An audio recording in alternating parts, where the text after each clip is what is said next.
우리 교회 오래 다니신 분들은 다 아시겠지만 제가 중학교 3학년 여름방학 때 여름방학 내내 새벽 기도를 다닌 적이 있습니다. 중학교 3학년 아이가 새벽 기도를 매일 나가는 건 쉽지 않는 겁니다. 그것도 뭐 자발적으로 나간다는 건 더 어려운 일이죠. 근데 제가 왜 그렇게 새벽 예배를 나갔는가? 이유는 저희 아버지께서 몸이 매우 편찮으셔서 병원에서는 한 6개월밖에 못 산다 이런 진단을 받았기 때문입니다. 저는 제가 하나님 앞에 이렇게 기도하면 하나님께서 금방 저희 아버지의 병을 낫게 해 주실 거라고 생각했어요. 왜냐하면 교회 가면 목사님들이 항상 그렇게 말씀하시잖아요. 하나님 앞에 기도하면 하나님께서 모든 기도를 다 들어주신다. 근데 참 아무리 기도를 해도 우리 아버지의 병환이 차도가 없는 거예요.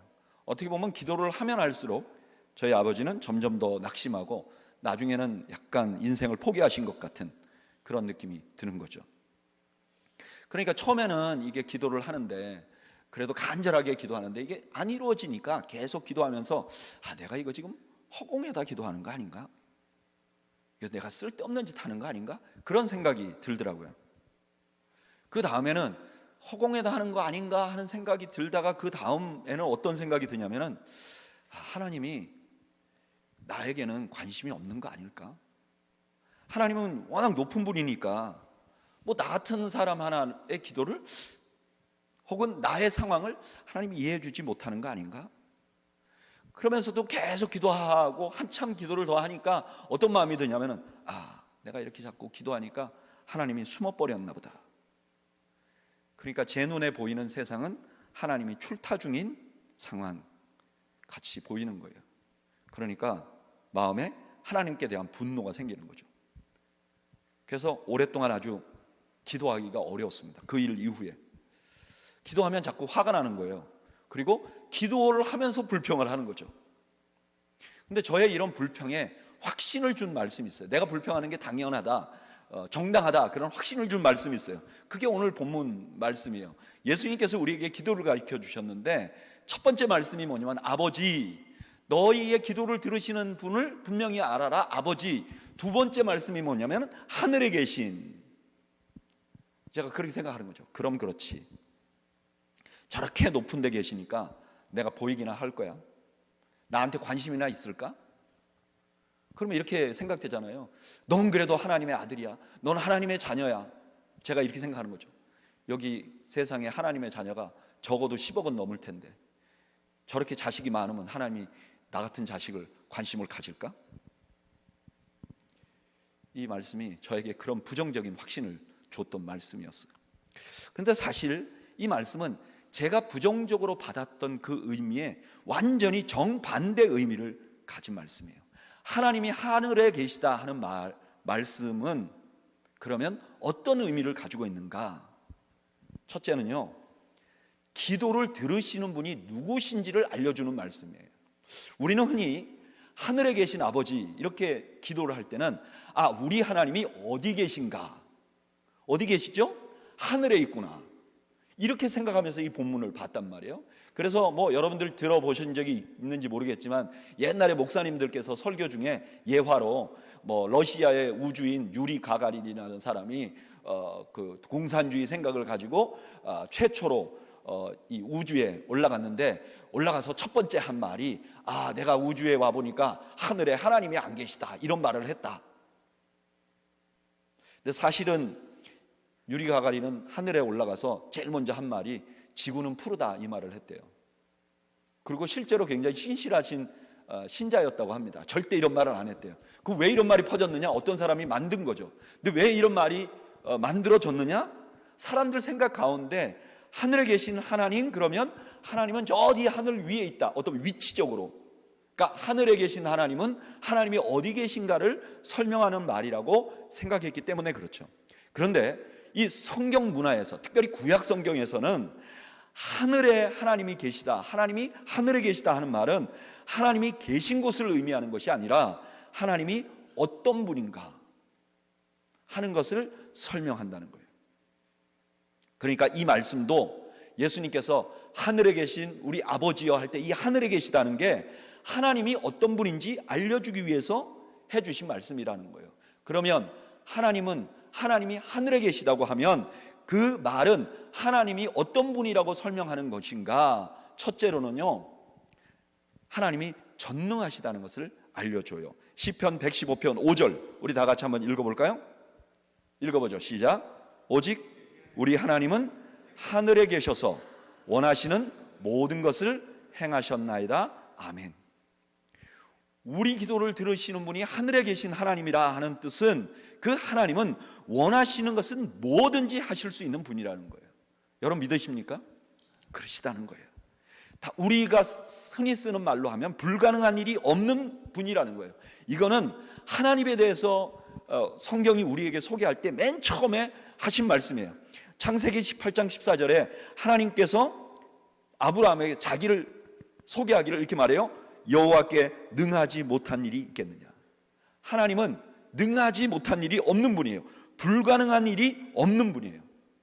자, 그럼 우리가 기도하는 하나님이 불가능한 일이 없는 분이라면 그건 우리에게 실제적으로 어떤 의미를 주는가? 아까 하나님이 불가능한 일이 없는 분이라는 걸 시편 115편에서 설명을 했어요. 근데 시편 115편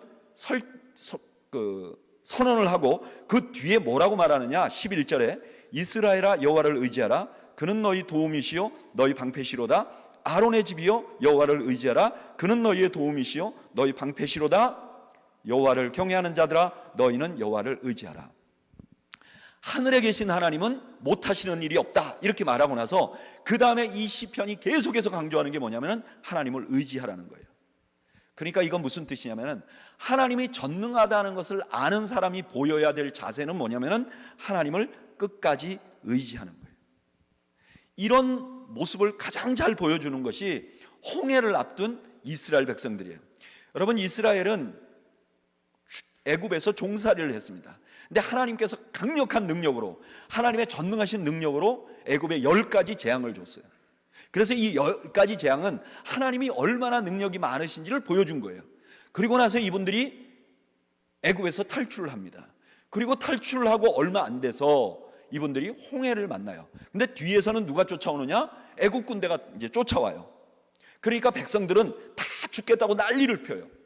그런데 하나님의 능력, 하나님이 전능하시다는 것을 안 모세는 그 백성들에게 뭐라고 말하는가? 출애굽기 14장 13절 한번 읽어볼까요? 시작. 모세가 백성에게 이르되 너희는 두려워하지 말고 가만히 서서 여호와께서 오늘 너희를 위하여 행하시는 구원을 보라. 아멘. 모세는요 하나님을 신뢰하는 거예요. 지금 우리가 홍해가 문 앞에 있다고 좌절하지 마. 애굽에서 우리를 끌어내 오신 하나님께서 우리를 어떻게든 구원해 주실 거야. 나는 몰라. 그러나 구원해 주실 거야. 이게 신뢰하는 거죠. 누구든지 하나님의 전능하심을 알면 하나님을 신뢰할 수밖에 없어요. 하나님이 이 땅에서 가장 전능하시다는 것을 가장 잘 아신 분이 누구냐? 우리 예수님이시죠. 예수님께서 십자가에서 마지막으로 하신 말씀이 7마디인데 그 마지막으로 뭐라고 말씀하셨는가? 누가복음 23장 46절 예수께서 큰 소리로 불러 이르시되 아버지 내 영혼을 아버지 손에 부탁하나이다. 하나님이 전능하시다는 것을 가장 잘 아는 예수님께서 자기의 절망 가운데 절망스러운 상황에서 하신 말씀이 뭐냐면 하나님 내 영혼을 하나님께 맡깁니다. 하나님을 의지합니다. 저는 하나님을 신뢰합니다. 이렇게 말하는 거죠. 여러분, 우리의 기도를 들으시는 하나님은 하늘에 계세요. 이 말은 우리 하나님은 우리 차원 이상의 능력을 가지신 분이라는 의미예요. 그래서 우리는 어떻게 해야 되는가? 우리는 절망 같은 때 더욱 하나님을 신뢰해야 합니다.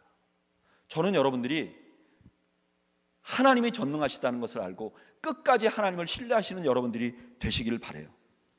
제가 중학교 3학년 때 열심히 기도했다 그랬잖아요. 근데 저희 아버님이 2년 후에 돌아가셨어요. 우리가 기도를 그렇게 했는데 2년 후에 돌아가셨어요. 돌아가시고 나니까 저희 어머니가 제일 먼저 하신 말씀이 이제부터 장례 치르고 나서 이제부터 우리가 가정 예배를 드리자. 가정 예배 드리는 거요, 이거 너무 어색하고 힘든 일이에요. 찬송 하나 부르는 것도 힘들고 성경 읽고 돌아가면서 기도하는 것도 쉽지 않았어요. 근데 가정 예배를 우리가 왜 하자고 했는가? 이유는 딱 하나예요. 이제 우리가 신뢰할 분은 하나님밖에 없습니다. 우리는 하나님을 신뢰하고 살아나가겠습니다. 그 후로 저는요, 절망스러운 시간이 오면 하나님의 말씀 앞으로 갑니다. 저는 상황이 안 좋고 어려우면요, 사람들하고 대화 안 해요. 그냥 말씀 앞에 섭니다. 주님 말씀하십시오.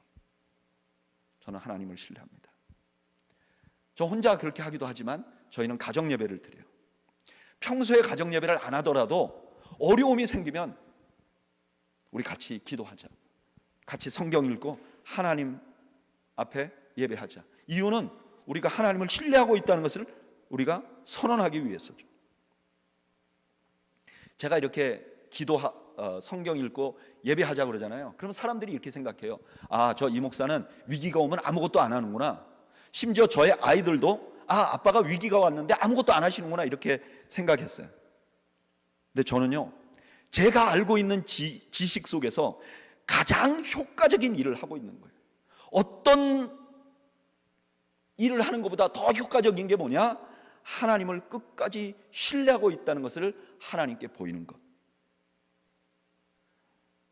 저는 이게 하나님의 전능하심을 내가 경험할 수 있는 가장 좋은 길이라고 믿고 있기 때문에 그렇습니다. 여러분, 하나님은 전능하십니다. 그걸 신뢰하시면, 그거를 확신하시면 여러분 끝까지 하나님을 신뢰하시기 바랍니다. 넘어져 죽는 한이 있어도, 내 목숨이 끊어지는 그 순간에도 끝까지 하나님을 신뢰하시는 여러분들이 되시기를 바랍니다. 두 번째로, 하나님께서 하늘에 계시다는 것은 어떤 의미를 가지고 있는가? 시편 103편 19절에 나옵니다. 우리 한번 다 같이 읽어볼까요? 시작. 여호와께서 그의 보좌를 하늘에 세우시고 그의 왕권으로 만유를 다스리시도다. 하늘에 계신다는 것은 어떤 의미냐? 하나님이 통치자시라는 것, 하나님이 세상을 다스린다는 의미라는 거예요. 이거는 모세가 처음부터 이스라엘 백성들에게 알려줬던 하나님의 모습이에요. 출애굽기 15장 18절에 보면 이렇게 말해요. 여호와께서 무궁무진하도록 다스리시도다 하였더라. 하나님이 영원 무궁하도록 다스리시는 분이시라는 거예요. 하나님께서는요, 온 세상의 통치자라는 거예요. 여러분, 우리가 하나님이 온 세상의 통치자라고 믿으면 우리는 어떻게 해야 되는가? 시편 103편을 보면요, 시편 103편은 전체가 어떠냐면은 하나님께서 자기를 극심한 고통에서 구원해 주었다는 것을 찬양하는 시예요. 그래서 1절부터 16절까지는 계속해서 반복하는 말씀이 뭐냐면 하나님이 인자하시다, 하나님이 사랑이 많으시다, 그래서 내가 구원받았다, 내가 절망 속에서 하나님이 구원해 줬다. 그리고 나서 17절 18절에 이렇게 말합니다. 우리 다 같이 읽어볼까요? 시편 103편 17절 18절 읽어보죠. 시작. 여호와의 인자하심은 자기를 경외하는 자에게 영원부터 영원까지 이르며 그의 의인은 자손의 자손에게 이르리니 그의 언약을 지키고 그의 법도를 기억하여 행하는 자에게로다. 하나님의 자비가 임해서 자기가 그 절망 가운데서 벗어났는데 그 하나님의 자비가 누구에게 임했는가? 하나님의 말씀에 순종하는 자에게 이루어졌다는 거예요. 그리고 나서 뭐라고 말하냐면은 하나님은 통치자라고 말하는 거예요. 그러니까 이건 무슨 말이냐면은 하나님을 통치자라고 믿는 사람들이 절대적으로 보여야 될 반응은 뭐냐면은 하나님께 순종해야 된다는 거예요. 여러분, 기도는 이런 거예요. 기도는 온 세상의 통치자이신 하나님께 나아가는 겁니다. 여러분 믿으십니까? 우리 하나님이 온 세상의 통치자예요. 그리고 기도는 그 하나님 앞에 나아가는 거예요. 그렇다면 우리가 하나님 앞에 기도할 때 우리는 그분의 뜻을 꺾으려고 나가서는 안 되는 거죠. 반대로 어떻게 해야 되죠? 우리가 순종하려고 나아가야 하는 거죠. 그걸 예수님이 보여주셨잖아요. 마가복음 14장 36절에 겟세마네 기도에서 예수님의 기도의 핵심은 뭐죠? 나의 원대로 마시옵고 아버지의 원대로 하십시오. 예수님이 기도를 열심히 한 이유는 뭐냐면 자기를 순종하려고 기도했던 거죠.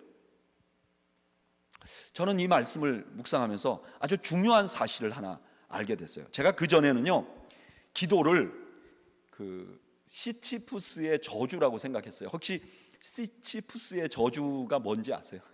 이게 그리스 로마 신화에 시치푸스라는 사람이 나와요. 이제 이 사람이 신들에게 나쁜 짓을 했어요. 그래서 신들이 벌을 줬는데 그 벌이 뭐냐면은 이 사람이 높은 산 꼭대기에 돌을 굴려 올리는 거예요. 그래서 올려갖고 끝까지 다 가면 돌이 또 다시 때로로 굴러내려요. 그러면 이 사람이 다시 내려가서 그 돌을 끌어올려. 이거를 끊임없이 하도록 한 저주를 시치푸스의 저주라고 부르거든요.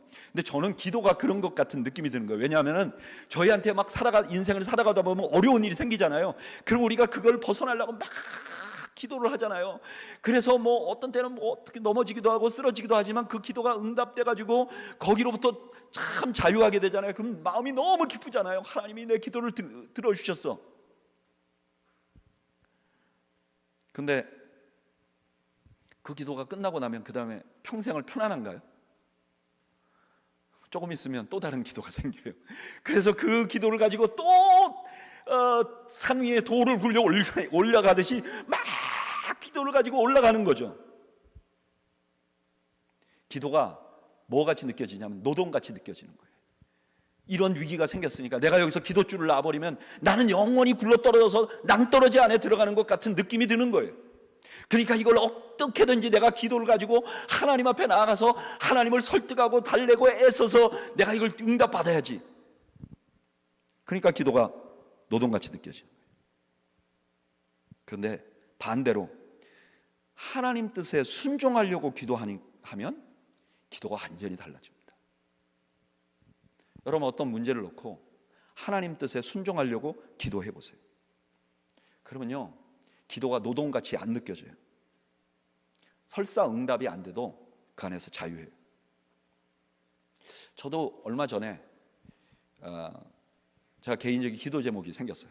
마음도 답답하고 기도를 하면 이거 어떻게 되나 뭐 그런 생각이 드는 일이 있었어요. 근데 기도를 막 하다 보니까 이걸 해결하는데 제가 능력이 없는 거예요. 내가 할 수 있는 게 없는 거예요. 그래서 한참 하나님 앞에 기도하다가 내가 할 수 있는 일이 없구나 그걸 알게 됐어요.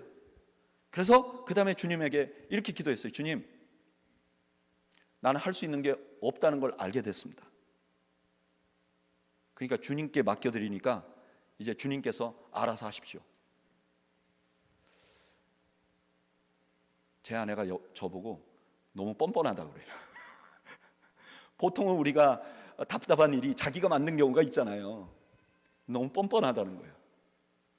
생각해 보니까 뻔뻔해도 괜찮을 것 같아. 내가 하나님을 꺾으려는 것보다는 훨씬 더 온전한 기도를 드리고 있는 거죠. 근데 이상하게요, 하나님 나는 이 문제에 관해서 제가 할 수 있는 게 없습니다. 그러니까 하나님께 맡깁니다. 그러고 나니까요 마음이 평안해지고 약간 입맛이 돌더라고요. 밥이 먹히더라고요. 입맛이. 여러분, 우리의 기도의 대상이신 하나님은요 우리의 종이 아닙니다. 우리의 진이가 아닙니다. 우리의 기도의 대상이신 하나님은 온 세상의 통치자세요. 그래서 우리가 그분을 꺾으려고 기도하면 안 됩니다. 기도를 하되 우리가 순종하려고 해야 한다는 사실을 여러분 잊지 마시기를 바랍니다. 지금 예수님께서 주기도문에서 하늘에 계신 우리 아버지 이렇게 말씀하신 뜻이 너희가 하나님 앞에 기도할 때 하나님의 뜻 꺾으려고 하면 안 돼라는 의미가 담겨 있는 것이죠. 또 하나 여기 하나님께서 하늘에 계시다는 의미의 또 하나의 의미는 하나님이 영광을 받으실 분이라는 의미를 가지고 계세요. 시편 57편 11절 우리 다 같이 한번 읽어볼까요? 읽어보죠. 시작. 하나님이여 주는 하늘 위에 높이 들리시며 주의 영광이 온 세계 위에 높아지기를 원하나이다. 하나님이 하늘에 계시다는 것은 하나님이 영광을 받으실 분이라고 말하는 거예요.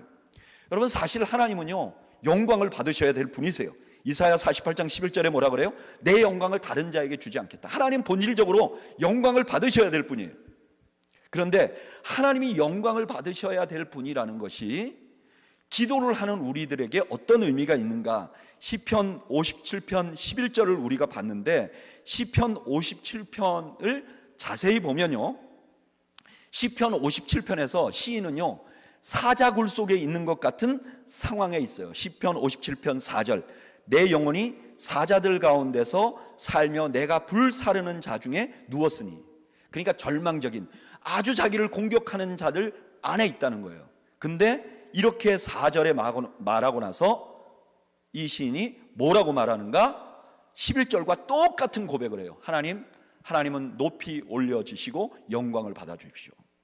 그리고 그 다음에 6절에 보면 뭐라 그러냐면 그들이 내 걸음을 막으려고 그물을 준비하여 싸우니 내 영혼이 억울하도다. 그들이 내 앞에서 웅덩이를 팠으나 그들이 그 중에 빠졌도다. 셀라. 자기를 해하려고 했던 그들이 오히려 웅덩이에 빠져버렸다는 거예요.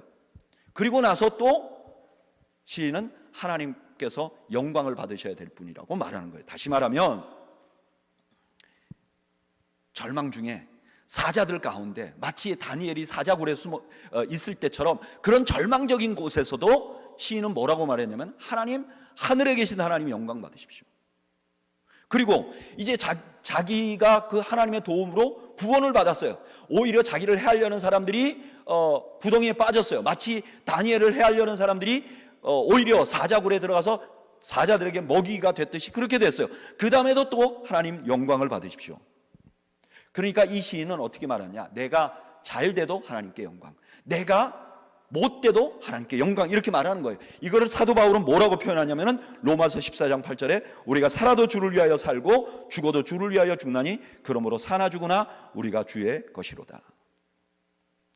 그런 의미에서 하나님이 영광 받으셔야 될 분이라는 말은 우리 인생의 목적이 무엇인지를 알려줘요. 여러분, 우리 인생의 목적은 행복이 아닙니다. 우리 인생의 목적은 성공이 아닙니다. 우리 인생의 목적은 하나님께서 영광 받으시는 것입니다. 여러분 믿으십니까? 하나님이 영광 받으셨을 때 우리가 행복한 겁니다. 하나님이 영광 받으셨을 때 우리가 성공한 겁니다. 내가 성공해서 하나님께 영광을 돌리겠습니다 라고 하지 마세요. 그럼 안 맞는 말이에요. 저는 적어도 우리 더웨이 교회가 그런 표를 쓰지는 않기를 바랍니다. 어떤 분들이 이렇게 말해요. 하나님, 우리 교회를 부흥시켜 주셔서 하나님께 영광을 돌리게 해 주십시오. 아니요, 틀렸어요. 뭐라고 해야 되죠? 하나님, 우리 교회가 하나님께 영광을 돌리는 걸 최우선으로 하게 해 주십시오. 그러면 우리는 됩니다. 오늘 예수님께서는 기도를 가르치시면서 첫 번째로 하늘에 계신이라고 말씀하신 그 말씀 안에는 어떤 의미가 담겨 있냐면 우리가 하나님 앞에 기도하면서 내가 잘 돼서 하나님께 영광 돌린다는 거짓에 속지 말라고, 우리의 최종 목표는 하늘에 계신 하나님의 영광이라는 것을 알려주는 거예요. 셋을 종합해 보면 예수님께서 하늘에 계신 우리 아버지라고 말씀하신 것은 하나님이 어디에 있는가를 알려주는 게 아니라 하나님이 누구신지를 알려주시는데, 그 하나님이 누구시냐? 전능자시고 통치자시고 홀로 영광을 받으셔야 될 분이라는 거예요. 그런데 여기까지는 아주 쉬운데 그 다음에 이 예수님의 하늘에 계신 우리 아버지라는 말씀에 숨어있는 또 하나의 놀라운 비밀이 있어요. 그게 뭐냐면은 예수님께서 여기에서 하늘에 계신 우리 아버지여라고 부르라고 할 때 이 하늘에 계신 이 하늘이라는 말이 단수가 아니라 복수예요. 그러니까 정확히 번역하면 이렇게 번역해야 되죠. 아버지 하늘들에 계신 이, 우리나라 순서로 말하면 하늘들에 계신 하나님. 그러면 하늘의 하나님과 하늘들의 하나님은 뭐가 다른가? 구약 성경에서요, 하늘이라는 말이 한 400번 이상 나와요.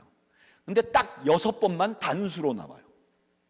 근데 이 단수로 하늘이라고 썼을 때는 주로 방향, 땅이 아니라 하늘, 이렇게, 아니면 지명, 어떤 하늘과 관계 있는 지명, 아니면 하나님이 만드신 피조물을 지명할 때는 하늘이라고 말해요. 그러나 그 외 대부분은 하늘들이라고 표현해요. 아마도 유대인들은요, 하늘을 하나로 보지는 않은 것 같아요. 그 증거가 어디 있느냐? 신명기 10장 14절에 보면 이런 말씀이 있어요. 하늘과 모든 하늘의 하늘과, 그러니까 하늘이 하나가 아니라 모든 하늘의 하늘, 그러니까 하늘이 몇 개의 종류가 있다고 생각했던 것 같아요. 그런데 이 복수인 하늘을 하나님을 설명할 때 쓰면 하나님이 어떤 분이라는 것을 나타내냐면은 하나님은 절대적인 초월성을 가지고 계신 분이다. 저를 따라 하시죠. 이거 어려우니까. 하나님은 절대적인 초월성을 가지고 계신 분이다. 그러니까 지금 예수님께서 하늘들에 안에 계신 하나님이라고 부른 것은 하나님께서 시공을 초월해서 절대적인 주권을 가지고 계신 분이라는 것을 알려주시는 말씀이라는 거예요. 이게 그런 의미라면 여러분, 하나님이 하늘에 계시다는 것은 어떤 특정한 장소에 계신 것이 아니라 반대로 하나님은 어느 곳에나도 계신 분이라는 것을 설명하는 말이라는 거예요. 이해가 되시죠? 이 증거가 어디 있느냐? 솔로몬이 성전을 다 만들어 놓고 하나님 앞에 기도해요. 근데 기도할 때 어떻게 기도하는가? 열왕기상 8장 27절 우리 한번 읽어볼까요? 열왕기상 8장 27절 읽어보죠. 시작. 하나님이 참으로 땅에 거하시리까 하늘과 하늘의 하늘이라도 주를 용납하지 못하겠거늘 하물며 내가 건축한 이 성전이 오리까. 솔로몬이 성전을 지어놓고 이렇게 말해요. 하나님이 어떻게 요 조그만 성전에 계시겠습니까? 원래 하나님은 어디 계세요? 하늘들의 하늘에라도 하나님을 감당하지 못할 만큼 그런 분이다라고 말씀을 했어요. 그러면 솔로몬의 참 뜻은 뭐냐면 이 성전에 가둘 수 없는 분입니다 라고 하는 말인데, 그게 어떤 의미인지를 그 다음에 48절에서 49절에 설명을 해줘요. 제가 읽어드릴게요. 열왕기상 8장 48절 49절 자기를 사로잡아 간 적국의 땅에서 온 마음과 온 뜻으로 주께 돌아와서 주께서 그들의 조상들에게 주신 땅 곧 주께서 택하신 성읍과 내가 주의 이름을 위하여 건축한 성전이 있는 쪽으로 향하여 주께 기도하거든. 기도를 들어달라는 거예요. 하나님은 이 성전에 계신 분이 아니지 않습니까? 하늘과 하늘이라도 하나님을 감당하지 못하지 않습니까? 그러니까 하나님은 우리 백성들이 포로로 잡혀가서 저기 멀리 어디 먼 나라에 가서도 그곳에서 이곳을 향하여 보고 기도만 한다면 그들의 기도를 들어달라는 거예요. 그러니까 지금 하나님께서 하늘들의 하늘에 있다는 것은 어떤 의미냐? 그들이 비록 포로로 잡혀가든 아니면 어디에 있던, 그들이 어느 곳에서 있던, 얼마나 절망한 상황이건 어떤 아픈 상황이든 상관없이 하나님께서 그들의 기도를 들으실 수 있는 온 세상에 계신 하나님이라는 것을 강조하는 것이죠. 이거는요 저만의 생각이 아닙니다. 제가 개인적으로 이 산상수훈 지금 말씀을 설교하고 있는데요, 제가 경험하기에 산상수훈에 대해서 책을 쓴 사람 중에 가장 잘 쓴 책 하나만 꼽으라면 달라스 윌라드라는 분이 쓴 하나님의 모략이라는 책이 있거든요. 너무 좋은 책이에요. 근데 이 책에서 이 분이 뭐라고 말하냐면은 이 주기도문에서 복수를 빼버리면 예수님께서 의도하신 의미도 사라져버린다. 예수님께서 의미하신 그 의도라는 건 뭐냐? 언제나 우리 곁에 계신 우리 아버지시다. 예수님께서 하늘이라고 말하지 않고 하늘들에 계신 하나님이라고 말할 때 그 말의 핵심은 뭐냐? 그 하나님이 언제나 우리 곁에 계셔서 우리의 기도를 들으시는 분이라는 것을 강조하기 위해서 이렇게 말씀하셨다는 거예요. 여러분, 이것은 사실입니다. 하나님은요 어느 특정한 장소에 국한되거나 어느 특정한 상황에 국한되시는 분이 아니십니다. 온 세계에 편만하시며 우리가 어디에서 기도를 하든지 들어주실 수 있는 하나님이십니다. 그 증거가 어디 있느냐? 요나서를 보면요, 요나서 2장 1절에서 2절 보면 요나가 물고기 뱃속에서 그의 하나님 여호와께 기도하여 이르되 내가 받은 고난으로 말미암아 여호와께 불러 아뢰었더니 주께서 내게 응답하셨고 내가 수월의 뱃속에서 부르짖었더니 주께서 내 음성을 들으셨나이다. 요나가 물고기 뱃속에서 기도했는데 그곳을 어떻게 말하냐면 수월이라고 말해요. 수월은 구약 성경에서 죽은 자들이 가는 장소예요. 그러니까 가장 절망적인 장소에서 요나가 어떻게 하냐? 기도해요. 누구도 들을 수 없는, 생각해 보세요. 물고기 뱃속이에요. 물고기가 바다 안에 들어갔어요. 그럼 누가 들어줄 거예요?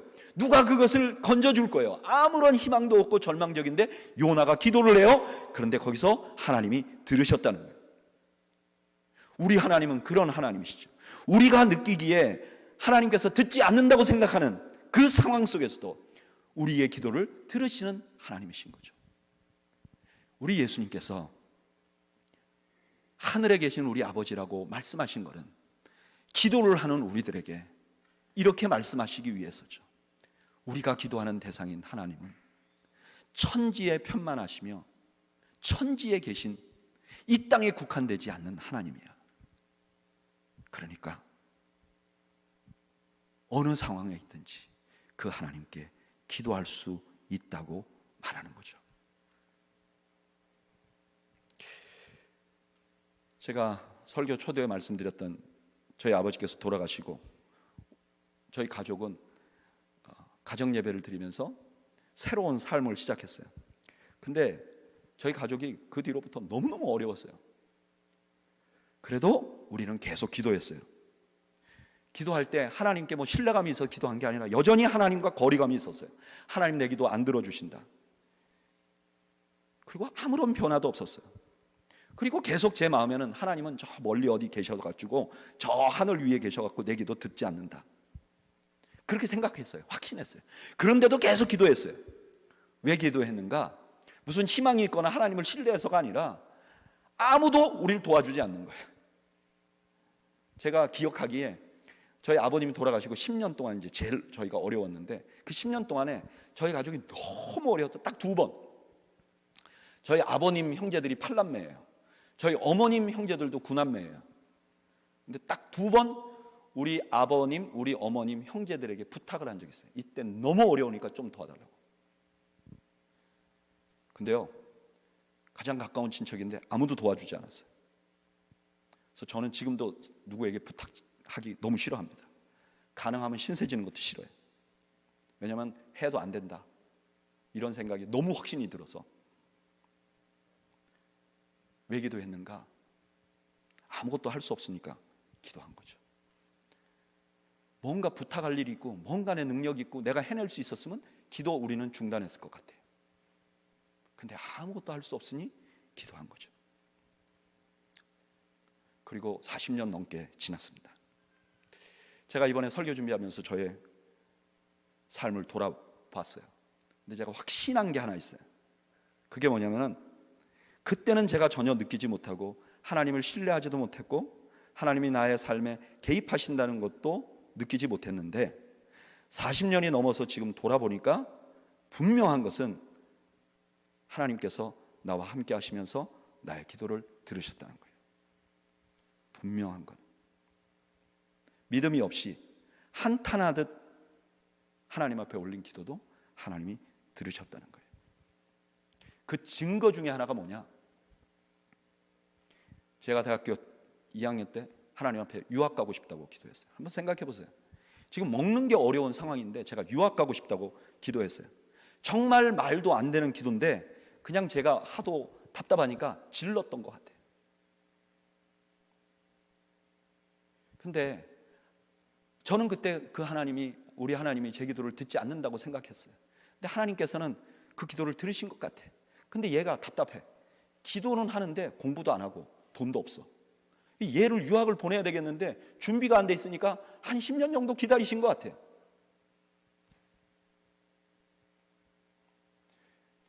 그래서 88년도에 이민 와갖고 고등학교를 여기서 다닌 자매 하나를 꼬여갖고 한국으로 보내서 저를 만나게 한 거죠. 저거 미국에 보내야 되는데 말도 못하고 그러니까 말이라도 하는 거 옆에 하나 붙여야 되겠다. 하나님이 하신 것이죠. 여러분들은 믿든 말든 저는 그렇게 믿어요. 와서 미국에서 공부를 해보니까 석사 마치고 더 공부하고 싶은데 하나님 보시니까 얘가 공부는 도저히 안 돼요. 근데 유학하고 싶다고 해서 보내놨는데 공부가 하도 안 되니까 하나님께서 살 길을 마련해 주려고 좋은 교회를 붙여주셨어요. 그래가지고 사역에서 아주 행복하게 열매가 맺혔고, 그래서 산호세로도 오게 됐고, 마지막으로 그 은혜의 마지막으로 제가 하나님의 선물로 제가 더웨이 교회에서 지금 사역하고 있다는 생각이 들더라고요. 여러분, 하나님은 이런 분이십니다. 내가 하나님을 신뢰하지 않는 그런 상황에서도 우리와 함께 하시면서 우리의 기도를 들으시는 분이십니다. 여러분, 우리가 이 땅에 살면서 누가 우리에게 그렇게 해줄 수 있을까요? 내가 신뢰하지도 않고 내가 의지하지도 않는데 평소에는 그분 뜻에 순종도 안 하고 지멋대로 살다가도 찾아가서 하나님 도와주세요. 그러면 나와 함께 하시면서 내 기도를 들어주신다. 세상에 이런 존재가 있을까요?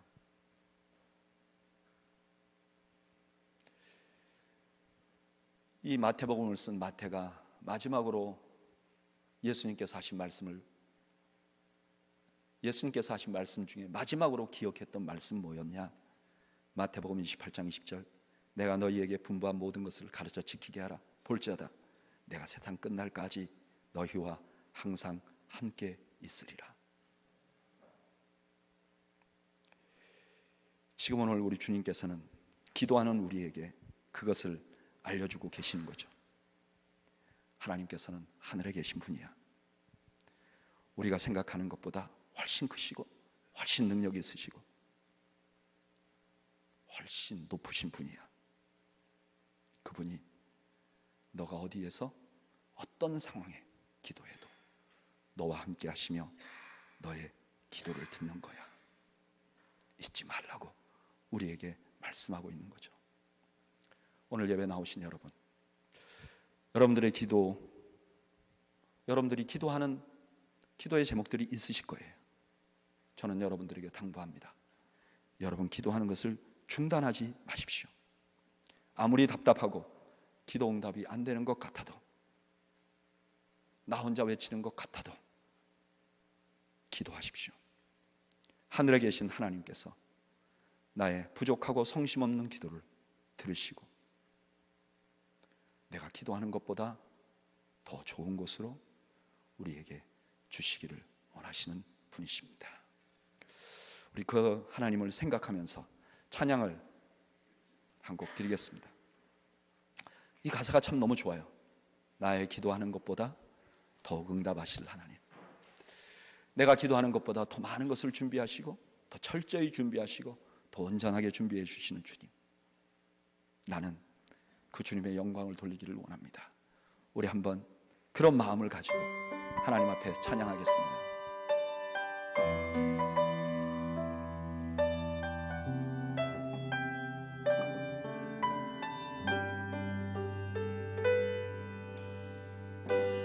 나의 기도하는 것보다 더욱 응답하실 하나님, 나의 생각하는 것보다 더욱 이루시는 하나님, 우리 가운데 역사하신 능력대로 우리들의 강구함을 넘치도록 능히 하실 주님께 모든 영광과 존귀 찬양과 경배를 돌리지어다.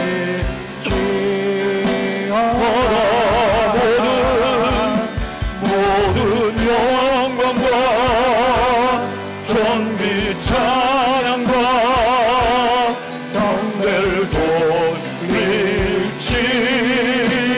모든 영광과 존귀 찬양과 경배를 돌릴지어다.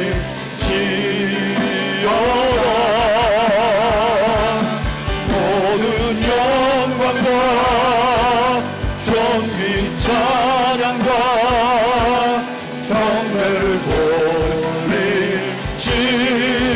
다시 한번 모든 영광과 존귀 찬양과 경배를 돌릴지어다.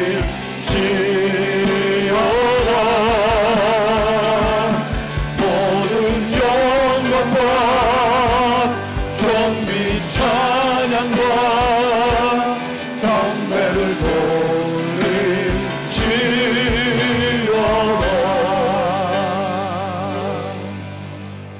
시간에 하나님께 기도하기를 원합니다. 혹시 과거에 저처럼 기도하다가 낙심하신 분들이 계십니까?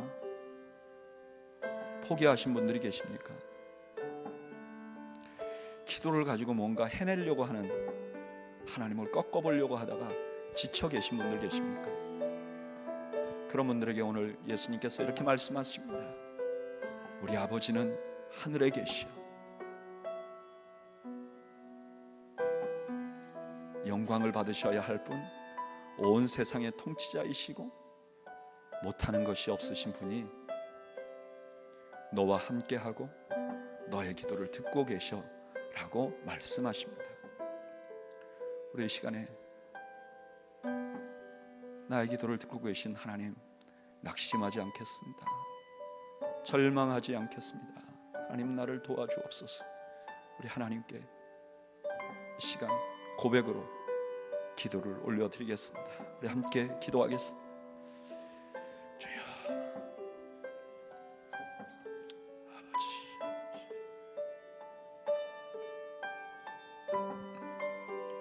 아버지,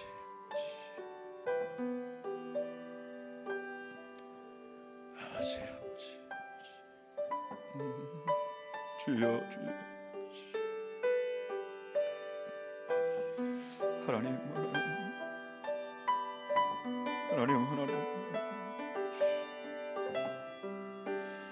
주여, 아버지, 하나님,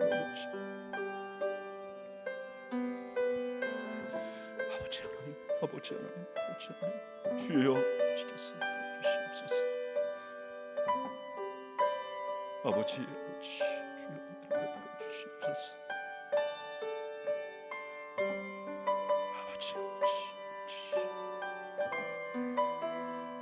아버지, 주여,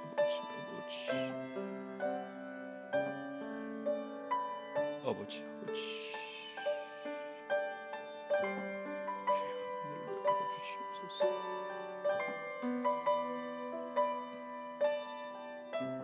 아버지,